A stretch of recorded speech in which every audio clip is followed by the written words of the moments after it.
অসমতে থাকি অসমীয়াক অপমান শিৱসাগৰত অনা অসমীয়া বিষয়াৰ অটপালি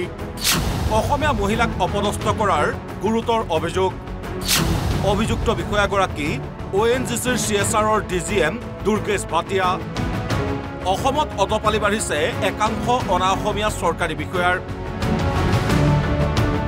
ক্ষমতাৰ বলেৰে বলিয়ান এইসকল বিষয়াই স্থান কাল পাত্ৰ নোচোৱাকৈ অসমীয়াক বিভিন্ন সময়ত বিভিন্ন ধৰণেৰে হাৰাশাস্তি অপমান কৰি আহিছে এইবাৰ অনুৰূপ ঘটনা সংঘটিত হ'ল নাজিৰাস্থিত ONGCৰ অসম সম্পদ কাৰ্যালয়ত নিজৰ এক শিক্ষা প্ৰকল্পৰ বাবে কাৰ্যালয়টোলৈ CSRৰ অধীনত পুঁজিৰ আবেদন লৈ গৈছিল মহিলাগৰাকী আৰু তাৰ পাছতে CSRৰ DGM দুৰ্গেশ ভাটিয়াই কি কৰিলে শুনক আৰু সেই সংক্ৰান্তত আজি যেতিয়া মই ONGC CSR অফিচত গৈছিলো তেখেতৰ নামটো হৈছে দুৰ্গেশ ভাটিয়া তেওঁ হৈছে DGM CSR যেতিয়া মই প্ৰথম এনেকে গলো প্ৰজেক্টৰ কথা প্ৰথম কথাটো তেওঁ শুনিবলৈ একেবাৰে ৰেডি নহয় আৰু তাৰ পাছত মোক একে আখাৰে তেওঁ কৈছে you are here for easy money মানে মই যেন পইচাৰ লোভত নিচা কিবা গৈছো আৰু অসমীয়া মানুহ এনেকুৱাই মানে তেনেকুৱা তেওঁ তুচ্ছ তাচ্ছিল্য কৰিছে আৰু তাৰ পাছত মোক শিক্ষাগত অৰ্হতা তেওঁ মোক নুহুদাকে তেওঁ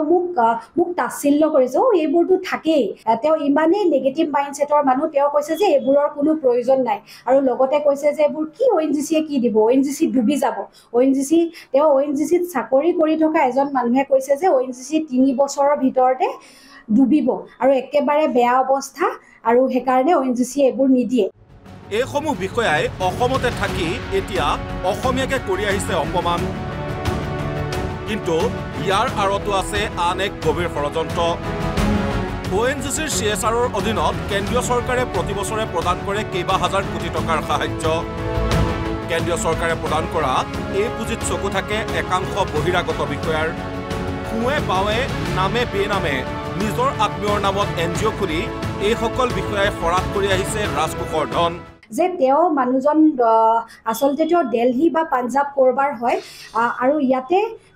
শিৱসাগৰত কিবা এটা কাম হৈ আছে তেওঁৰ নিজৰ ভনীয়েক হয় তাৰ পৰা আহি NGO ইয়াত কাম কৰি আছে আমাৰ মানে লোকেল NGO বা লোকেল কোম্পানীক বঞ্চিত কৰি মানে তেওঁলোকে বাহিৰা মানুহক দিবলৈ এটো কৰা হৈছে আৰু মই তেনেকে গম পাইছো এইদৰে কৰা অপমানৰ বিৰুদ্ধে কেন্দ্ৰীয় পেট্ৰলিয়াম মন্ত্ৰালয় আৰু প্ৰধানমন্ত্ৰীৰ কাৰ্যালয়ৰ হস্তক্ষেপ দাবী কৰিলে ভুক্তভোগী মহিলাগৰাকীয়ে বুৱা নোপোৱাটো পিছৰ কথা কিন্তু তেওঁ এনেকে দুৰ্ব্যৱহাৰ কেনেকে কৰিব পাৰে আৰু মোৰ হেতু আপত্তি আৰু মই ইয়াতে মিডিয়াৰ আগত কৈছো লগতে মই পেট্ৰলিয়াম মিনিষ্টাৰলৈ লিখিম মই প্ৰাইম মিনিষ্টাৰ অফ ইণ্ডিয়া আৰু য'ত কৰিব লাগে মই তেওঁৰ এগেইনষ্টত সকলোতে মই কমপ্লেইন কৰিম আৰু মোক আৰু ইয়াৰ ব্যৱস্থা লাগিব কাৰণ মই এগৰাকী মহিলা মই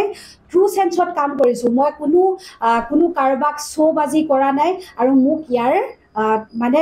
তেওঁ ক্ষমা খুজিব বা কিবা কথা নহয় তেওঁ যাতে ভৱিষ্যতে কাৰো লগত এটো নকৰে তেওঁ হেতু কথা দিব লাগিব এইদৰেই এতিয়া অসমত দপদপনি চলিছে একাংশ বহিৰাগত অনা অসমীয়া বিষয়াৰ অসমতে থাকি অসমৰ সম্পদৰ পৰা ৰাজহ সংগ্ৰহ কৰি সেই ধৰণতে চকু দিয়া এইসকল বিষয়াক এতিয়া কোনে লগাব নাকি সেয়াহে ডাঙৰ প্ৰশ্ন